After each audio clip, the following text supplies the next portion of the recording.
시청자 여러분 안녕하십니까? 성철 스님 열반 30주년을 기념해서 백년불교문화재단과 불교방송이 공동 기획한 정독 선문정로 공부를 함께하고 있는 동의대학교 강경구 교수입니다. 우리는 지금 제4장 무상정각의 법문을 공부하는 중에 있습니다. 불성은 부처님이 스스로 그 삶과 가르침을 통해서 우리에게 증명해 보여준 것이고, 우리는 부처님과 같이 실천을 해서 그 불성을 완전히 드러내어서 무상정각을 성취하는 길이 불교의 길이다 하는 것이 지금까지 공부한 내용이었습니다. 오늘은 오직 부처님과 같은 철저한 수행과 성취만이 불성을 증명하는 무상정각의 길이라는 점, 그리고 그렇지 못한 어떤 지점도 결국은 무상정각이 아니므로 중도에 멈추는 일이 있어서는 안 된다는 점을 함께 살펴보는 시간을 갖도록 하겠습니다. 그 전에 먼저 비유담을 하나 들려드리고자 합니다.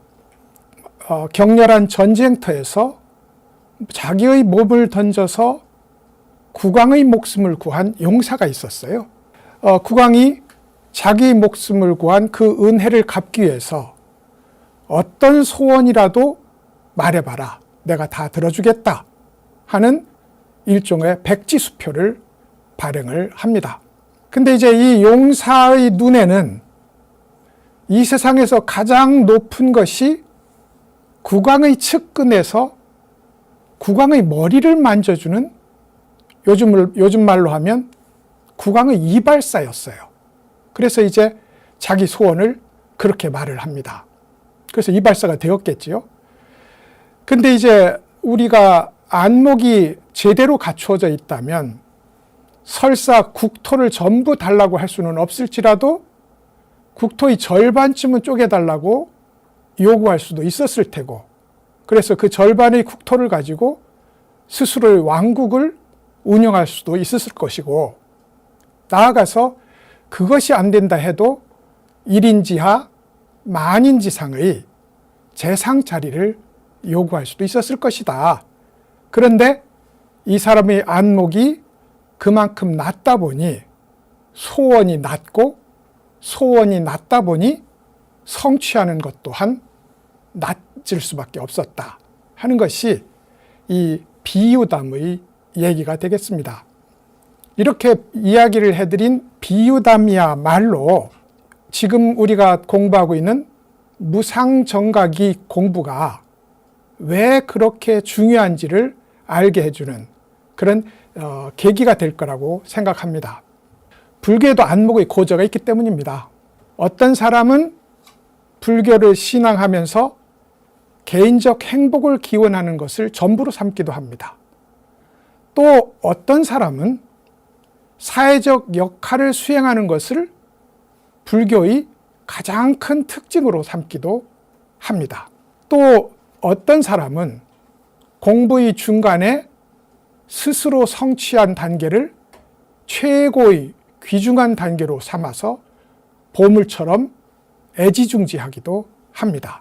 근데 이제 이것이 다 이야기를 해보자면 상대적이고 유한한 세계를 추구하는 이제 안목을 드러내고 있다, 이렇게 설명할 수도 있는 것 있습니다. 이제 개인적 행복에 대해서 한번 생각해 보실까요? 우리가 모두 개인적 행복을 추구하는 삶을 삽니다. 근데 가만히 생각해 보면 이 몸이나 이 환경이나 어떤 것도 절대적으로 영속하는 것은 없다. 말하자면 상대적이고 유한하다. 그런데 이제 이 상대적이고 유한한 것에 비해서 불교의 깨달음이라는 것은 나를 내려놓고 진리와 한 몸으로 통일되는 이 깨달음이라는 것은 절대적이고 무한하다. 그러면 상대 유한의 행복을 취할 것이냐, 절대 무한의 행복을 취할 것이냐 하는 것은 안목이 제대로 갖춰졌다면 실제로 답은 분명하지 않을까, 이것입니다. 그래서 성철 스님도 그 따님이었던 불필 스님이 속가에 있던 시절에 스님을 찾아왔을 때 너는 상대적이고 유한한 행복을 원하느냐 아니면 절대적이고 무한한 행복을 원하느냐를 가지고서 딸의 출가를 권유했다는 이야기가 오늘도 전합니다. 그리고 불필 스님은 그 가르침을 받아서 이제 절대무한의 행복 혹은 절대무한의 진리를 향해서 출가를 해서 이제 공부를 하고 그만한 성취를 거두었다고 보통 이야기를 하곤 합니다. 개인적 행복이 그렇다는 거죠. 그러면 이제 조금 더 고귀한 이상을 가져서 사회적 역할, 말하자면 사회적 봉사와 사회 참여가 중생 제도를 표방하는 불교 입장에서 중시해야 될 영역이 아닐까, 이렇게 이제 주장할 수도 있다는 것입니다. 여기에도 역시 상대 유한의 사회적 봉사와 절대 무한의 사회적 봉사가 나뉠 수 있다. 그러면 사회적 이타행이라는 것, 여기에는 돕는 나도 있고 도움을 받는 대상도 있어요. 그런데 나를 내려놓고 실천하는 불교의 보살행에는 나도 없고 대상도 없어서 오로지 한 몸처럼 사랑하는 동체 대비의 실천만 있게 됩니다. 어떤 것이 지속적이고 어떤 것이 단속적일지는 아주 분명해진다 이 말이죠. 내가 불편하면 봉사 못하는 겁니다. 그런데 나를 내려놓았다면, 그리고 나와 대상의 구분이 없어졌다면, 내 스스로 나의 팔을 아끼고 내 스스로 나의 다리를 아끼는 것처럼 이 세상의 모든 중생들을 사랑하고 아끼고 고통 없는 자리로 이끌고 나가고자 하는 보살행이 무한하게 절대적으로 일어나게 된다. 그런 점에서 이제 성철 스님에게 사실은 많은 성인들에게 늘 제기됐던 비판이기도 한데요.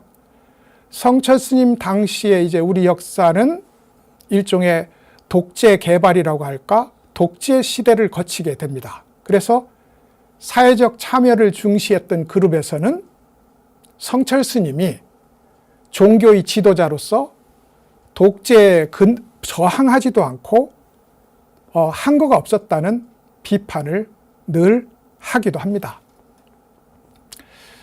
그런데 말이죠. 사회적 정의라는 것은 공평하게 보자면 상대적 가치관에 바탕한 겁니다. 심지어 민주와 자유라는 것도 역시 상대적인 것이면은 틀림이 없습니다. 그래서 어쩌면 오늘의 정의가 내일의 불의가 될 수도 있고 나의 정의가 상대의 불의가 될 수도 있는 것이 이 사회적 정의의 상대성이라고 할 수 있어요. 근데 이것에 비해서 내가 갖추고 있고 모든 중생들이 갖추고 있는 불성에 눈을 뜨는 그런 깨달음이 일어난다면 모든 존재가 부처님이라는 것을 알아서 저절로 무한하게 헌신하고 봉사하는 일이 있게 된다. 이것이야말로 상대 유한에서 절대 무한의 헌신으로 나아가는 길이 아니겠느냐. 성철 스님이 사회에 나오기를 거부하고 산중에 머물러서 스스로 보여주고자 했던 불교의 실천 방식이 바로 여기에 있었다. 이렇게 이제 생각을 해볼 수 있겠습니다. 이제 선문정로의 무상정각 얘기로 돌아와서 그렇다면 중간의 단계 역시 그러니까 분명히 수행을 하면 성취는 있는 거거든요. 마치 우리가 헬스를 하면 근육이 생기는 것처럼 불교 수행을 하면 수행하는 그만큼의 정신적 성취가 이루어지는 것은 분명합니다. 그런데 어떤 지점에 특별히 만족해서 혹은 특별한 의미를 두고 거기에 머물러 앉을 수가 있다. 그리고 그것은 전에 없이 자유롭고 밝은 자리인 것 같아도 여전히 중간 자리이기 때문에 상대적이고 유한하다. 결국 이 경주, 토끼와 거북이가 경주를 하지 않습니까? 근데 토끼는 중간 지점에 만족해서 중간에서 잠을 자요.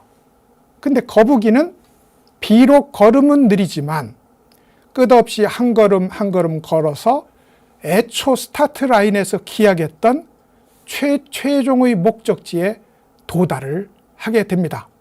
그러니까 중간 지점에 만족한다는 건 중간에 자는 토끼가 된다는 뜻이고, 무상정각, 궁극의 깨달음이라는 목적지에 도달할 때까지 이 레이스를 그만두지 않는 것, 이것은 근면하고도 성실한 거북이에 해당한다. 이것이 이제 이 우화가 말하는 바이기도 하거든요. 그런 의미에서 분명히 보살은 최고의 목적지인 안욕다라 삼맥삼보리를 성취하겠다는 발심을 낸 존재라는 점에서는 모두 다 차이가 없습니다. 그럼에도 공부를 하다 보면 인지상정인지라 중간에 어느 지점에서 쉬면서 자기가 성취한 바를 자랑도 좀 하고 싶고 스스로 만끽도 해보고 싶은 그런 자리가 있다는 겁니다. 성철 스님은 바로 그것을 경계하는 입장이라는 거죠. 어떤 중간 단계에 쉬어도 토끼다. 그렇지 않고 끝없이 어떤 전에 없던 경계가 나타날지라도 그것에 의미를 두지 않고 차분차분히 한 걸음 한 걸음 걸어서 애초 약속했던 안욕다라 삼맥삼보리 자리에 도달하는 것, 이것이야말로 성철 스님이 함께 나가고자 했던 성철선의 길이다. 이렇게 이제 생각을 해볼 수 있겠습니다. 불교를 조금 아시는 분은 퍽 흥미로운 얘기가 될 것 같은데요. 우리가 금강경에 유명한 구절이 하나 있습니다. 한문으로는 응무소주 이생기심, 마땅히 머무는 바 없이 그 마음을 낸다는 뜻입니다. 이게 무슨 말인고 하니 어느 모양이나 어느 이념에 머물러거나 집착하거나 지향하지 않고 나를 내려놓고 상대를 내려놓은 이 둘로 분별하는 일을 내려놓은 자리에서 나에게 찾아오는 인연을 상대하는 것이 불교를 믿는 사람, 실천하는 사람의 바른 길이다. 이게 응무소주 이생기심이라는 말이 가리키는 바라고 보통 번역을 하고 해설을 합니다. 그런데 성철 스님은 이 구절을 마땅이라는 말을 빼고요, 머무는 바 없이 그 마음이 난다 라고 번역했어요. 그 머무는 바 없이 그 마음을 내야 한다는 것은 해야 된다는 일이고 노력한다는 일이고, 머무는 바 없이 그 마음이 난다는 것은 저절로 난다는 겁니다. 그러면 머무는 바 없이 그 마음이 나는 모양과 이름에 묶이지 않는 그 상태는 무엇인가 하면 무상정각의 자리라는 거죠. 그러니까 성철 스님의 모든 불교에 대한 평가, 해설은 무상정각이라는 궁극의 목적지에 서서 다양한 개념들과 교리들을 해석하는 입장에 있다. 그러니까 금강경의 이 구절조차 머무는 바 없이 그 마음을 낸다 해서, 혹은 내야 한다 해서 머무는 바 없이 그 마음이 난다라는 방식으로 해석을 했다는 겁니다. 그리고 이제 스님 스스로도 금강경의 이 구절을 나처럼 해석한 사람은 내가 보기에는 역사적으로도 없었고 지금도 없을 것이다. 그렇게 이제 말을 했다는 얘기가 전하게 됩니다. 이제 성철 스님이 이처럼 중간 지점에 의미를 두는 일을 중간에 잠을 자는 토끼로 규정하고 어떤 중간 단계에 대한 의미 부여도 단호히 거부하는 것, 이것이 성철 스님이 스스로 실천했고 또 공부하는 학인들과 함께 걷고자 했던 성철선의 길이다. 그러니까 이제 그 선문정로의 주된 주제 하나인 도노 점수에 대한 비판도 결국 여기에 걸려 있다고 말씀을 드릴 수가 있습니다. 이 도노 점수에 대한 비판을 생각하면 실제로는 이제 선문정로에 대한 많은 논의가 도노 점수냐 돈수냐를 두고 많은 학문적 논의가 진행되었고, 그에 따라서 일정한 성과를 거둔 것은 우리가 부정할 수가 없다. 그럼에도 불구하고 돈점 논쟁에 너무 빠지는 바람에 선문정로의 진정한 가치를 간과한 점 또한 없지 않다. 이런 생각을 이제 저는 하게 됩니다.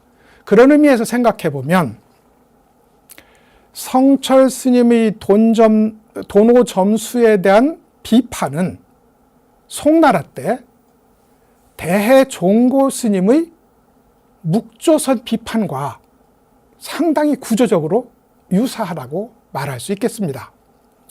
대해종고 스님은 괭지 정각 스님이 제창한 묵조선, 가만히 앉아서 부처로 앉아있을 뿐이라는 이 묵조선의 주장을 삿된 선이라고 비판을 했습니다.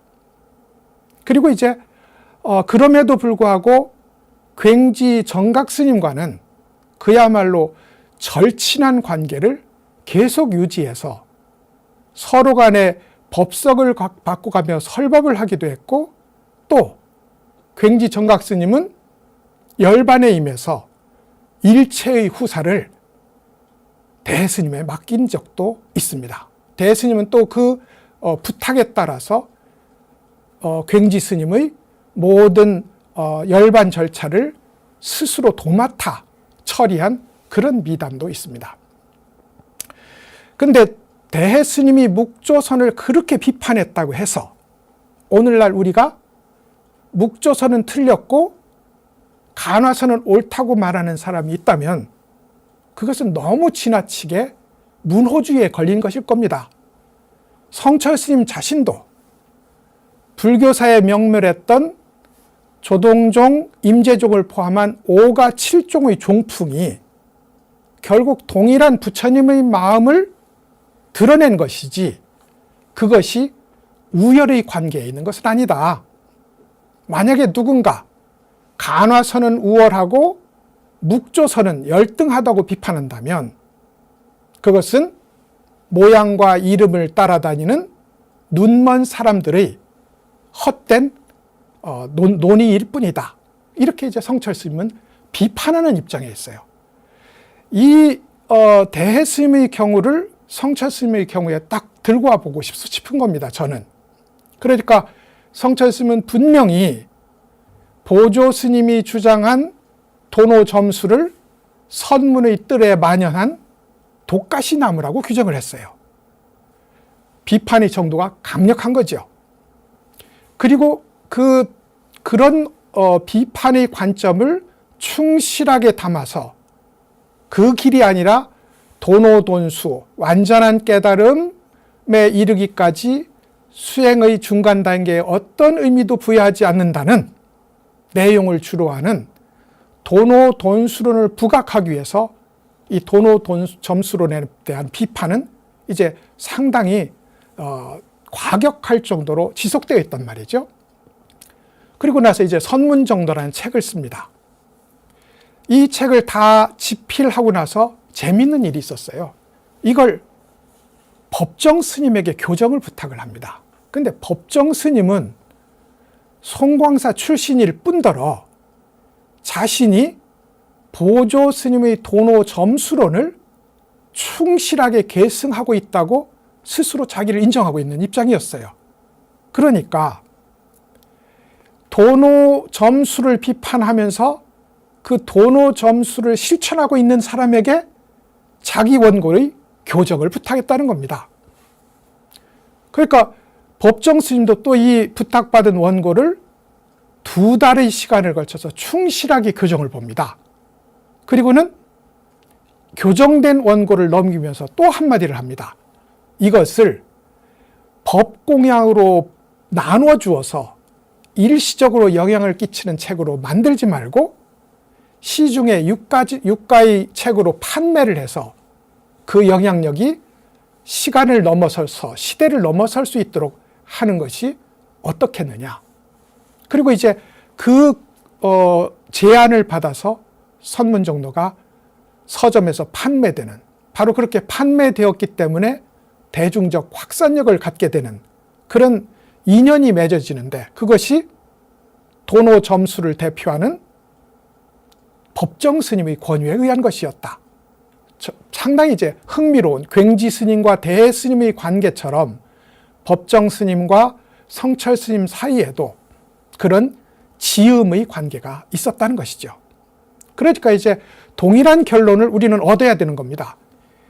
대 스님과 굉지 스님의 그 경쟁적 불법 실천을 두고서 우리는 어느 한쪽에 우열을 매기지 않는 것처럼 보조 스님의 혹은 법정 스님의 도노 점수 실천과 성철 스님의 도노 돈수 실천에 우열을 매기는 일을 애써서 할 것이 아니라 그 중에 나의 체질에 맞고 나의 인연에 맞는 수행법을 따라서 내 공부를 성숙시켜 나가는 것, 이것이 성철 스님이 선문정로를 읽는 사람들이 기본적인 자세가 되어야 되지 않을까, 이렇게 이제 생각을 하는 겁니다.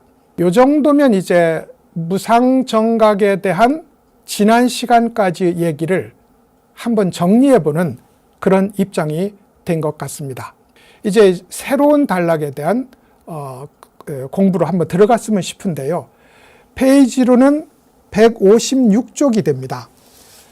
화엄경의 구절인데요. 인용문을 하나 읽고 이 인용문을 성철 스님이 어떻게 해석하고 어느 쪽으로 활용하고 있는지를 한번 살펴보는 계기로 삼겠습니다. 열애가 말씀하셨다. 신기하고 신기해라. 이 모든 중생들이 열애의 지혜를 갖추었으면서도 어리석음과 미혹으로 인해 그것을 알지 못하고 보지 못하는구나. 내 반드시 성인의 길을 가르쳐 그들이 망상과 집착을 영원히 벗어나 스스로 자신에게서 광대한 지혜를 보아 부처와 다름이 없도록 하리라. 이것이 이제 화엄경의 그 유명한 불성선언이라고 할 수 있고요. 성철 스님은 이 구절을 수시로 인용을 하는 입장인데, 이것이야말로 불교의 처음이고 불교의 끝이다. 말하자면 불교가 무엇인가 라고 묻는 사람이 누가 있다면 이 구절을 보여주면 완전한 대답이 되리라 하는 극히 중시하는 문장이 됩니다. 신기하고 신기하다 했어요. 뭐가 신기하다는 것인가? 모든 중생이 깨닫고 보니 말이죠. 부처님이 깨닫고 보니 모든 중생이 한결같이 나와 같은 불성을 가진 존재였다는 감탄 어린 눈뜸. 이것이 신기하고 신기한 겁니다. 근데 또 신기하고 신기합니다.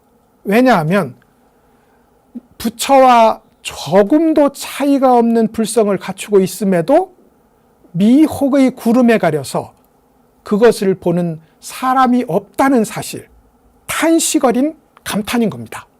두 가지의 신기함이에요. 하나는 찬탄이고 하나는 탄식으로서의 신기함입니다.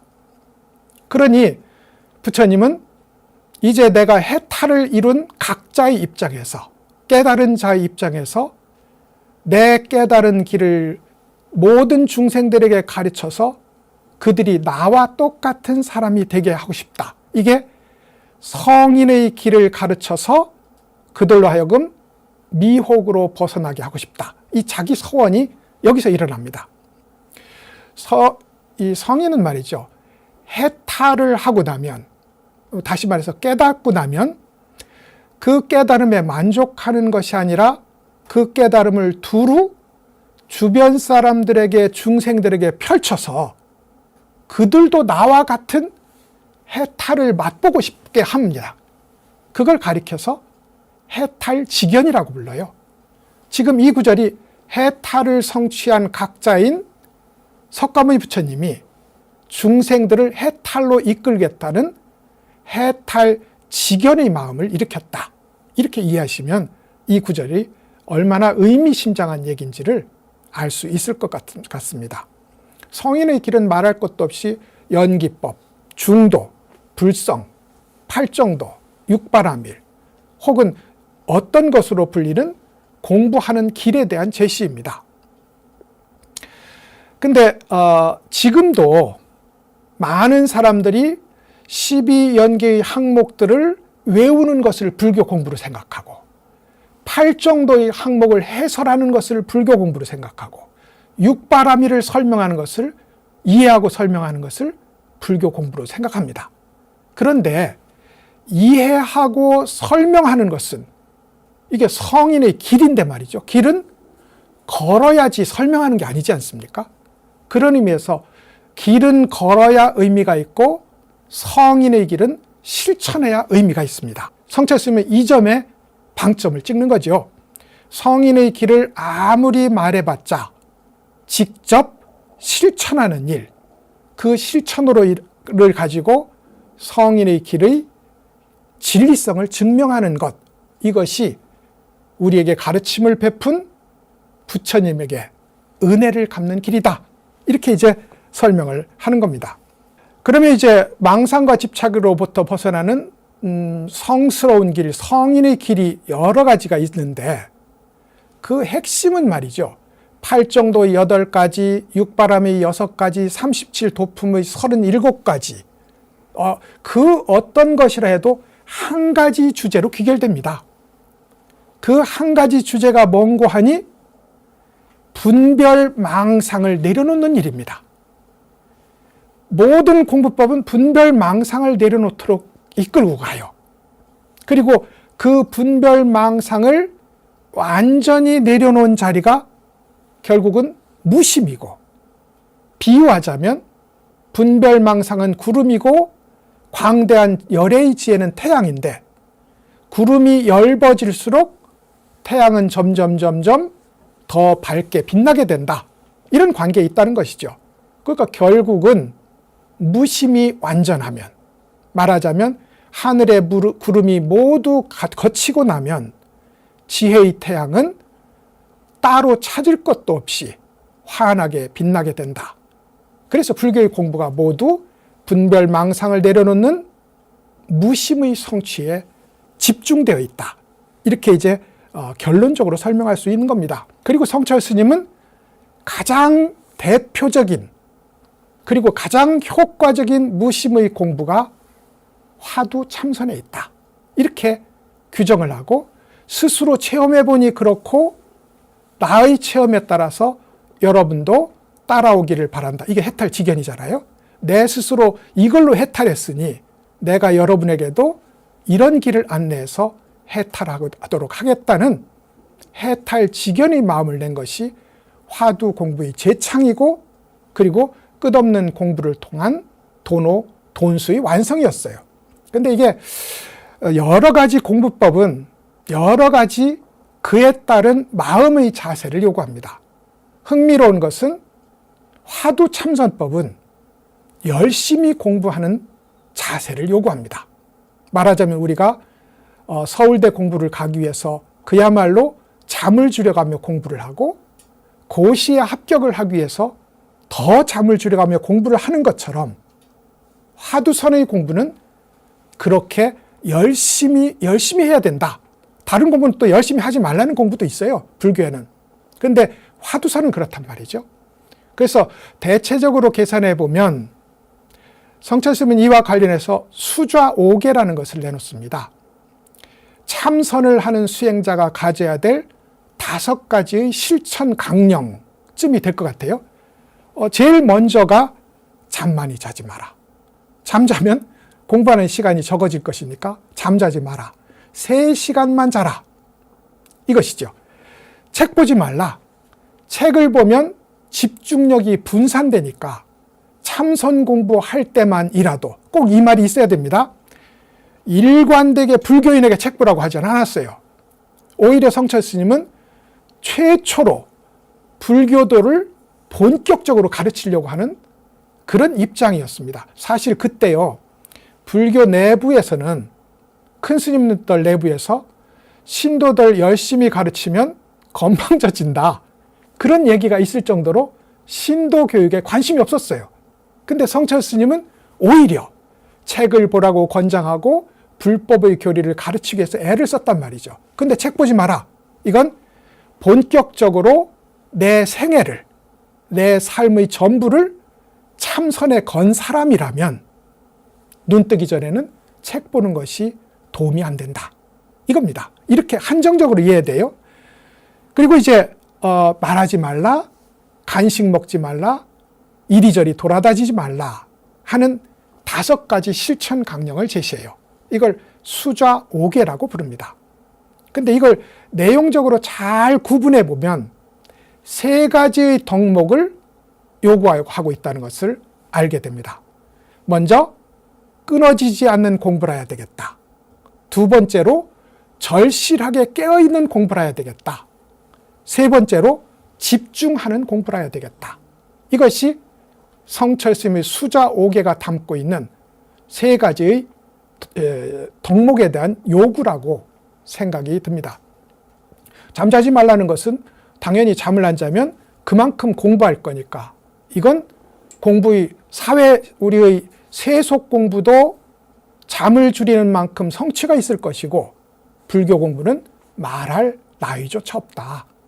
그래서 선종의 역사에는 잠과 투쟁한 그런 무수한 일화들이 남아 있습니다. 송곳으로 허벅지를 찌른 것은 그 예를 일일이 들 필요도 없이 허다하게 발견되고, 그리고 이제 독봉선사라는 분이 계셨어요. 독할 독자를 쓰는 독한 선사였어요.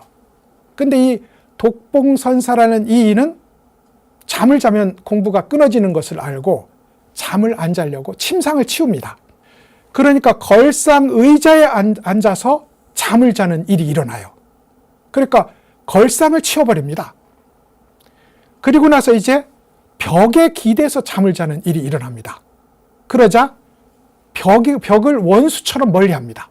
이렇게 침상을 치우고 걸상을 치우고 벽을 멀리하는 방식으로 독하게 공부를 하는 것, 이것이 화두선에서는 하나의 큰 덕목으로 이해를 할 수 있다는 거죠. 모철선사라는 이는 잠은 잤어요.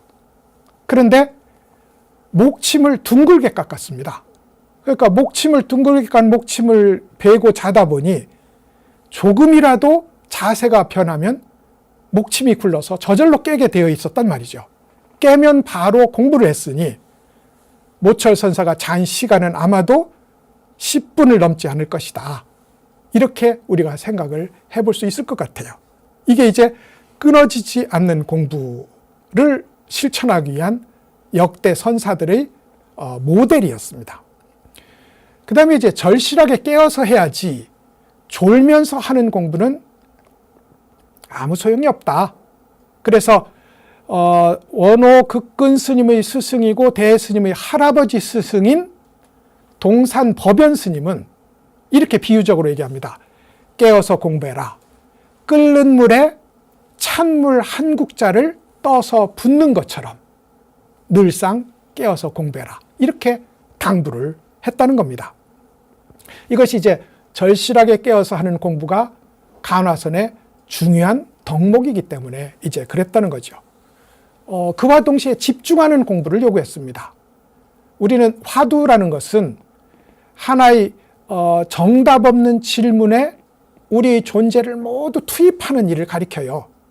그리고 그게 무슨 소용이 있겠는가 하고 화두를 해보지 않은 사람은 그 효과를 무시하지만 실제로 이먹고 왜 마삼근이라고 했을까 왜 라는 이 왜마디 한마디에 지속적으로 나를 거기다 던지기를 반복하다 보면, 제가 던진다고 말했잖아요. 화두는 머리로 생각하는 게 아니거든요.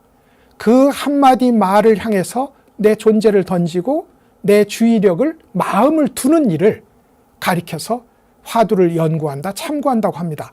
머리로 하는 게 아니에요.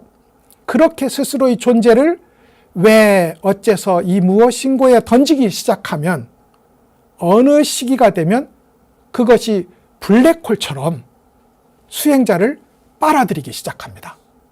그때 이제 전에 없던 집중이 일어나는데, 원나라 때 고봉 원묘 스님이라는 이는 화장실, 요즘으로 하면 변소죠. 옛날은 변소고 요즘은 화장실이죠. 화장실에 가려고 나왔는데 보니까 속옷만 입고 있었더라. 편지를 붙였는데 보니까 봉인을 하지 않았더라.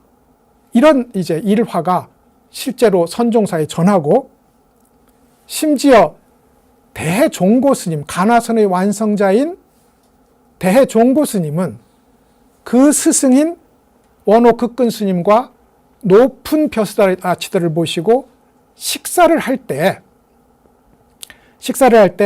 젓가락을 들고 밥 먹는 것을 잊었던 일도 있었다는 겁니다. 이것이 이제 집중의 이야기가 되겠죠. 그러니까 이렇게 끊어지지 않는 공부, 깨어있는 공부, 집중하는 공부를 모두 합하면 한마디로 순도 높은 공부라고 이름 붙일 수도 있을 것 같아요. 그래서 선가에서는 100년 동안 질 낮은 공부를 하는 것보다는 하루 동안 순도 높은 용맹정지를 하는 것이 좋다, 이렇게 이야기를 하기도 합니다. 간단한 얘기를 통해서 이 질 높은 공부, 순도 높은 공부에 대한 이야기를 한번 하고 오늘 얘기를 마감할까 싶은데요. 실제 이야기입니다. 중국에 장선화라는 사람이 있었어요. 근데 이 장선화라는 이가 도살꾼, 백정이었습니다. 그러니까 평생 목숨을 끊은 소가 1000마리가 될지 10,000마리가 될지 몇십만 마리가 될지 스스로도 알 수 없는 지경이 되었어요.